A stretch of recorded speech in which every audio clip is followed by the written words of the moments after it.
Hello guys. Ito na naman guys, ako guys. Nagpagawa na naman ako ng aking e-bike.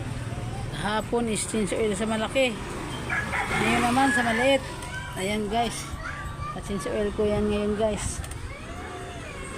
Napin ako sa online. Tapos magpalagay ako ng sealant. Magpapalit ako ng gulong na bago kay natusok yung gulong ko na luma,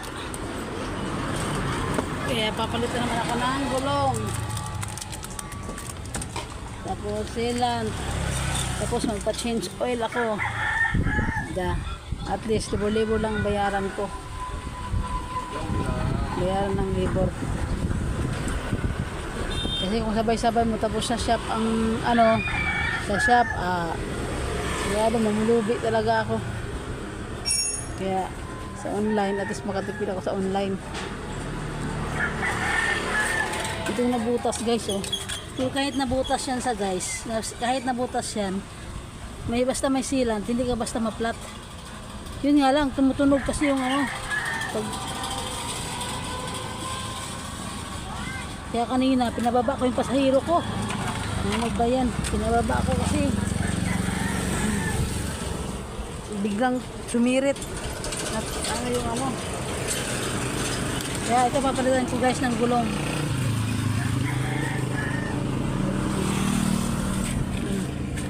Ayan guys, ignition guys, gagawa na siya guys. Sige pa, sige. Yan na, yan na yan. Napalitan niya guys ng gulong at ng pa-change oil ako. Kapalit ng gulong, change oil at saka sealant. Yan ang At least sa akin guys, 1,000 na bayaran ko. Kasi kung sa shop ay mamulubi talaga ako guys. Kasi sa online guys, makamura ako guys eh.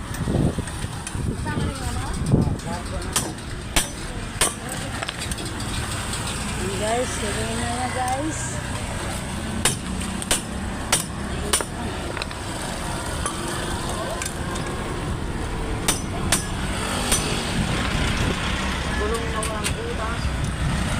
Kaya naman yan.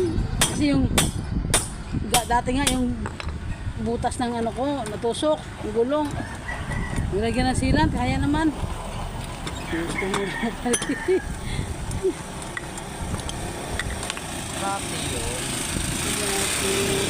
Kapal pa yan, oh.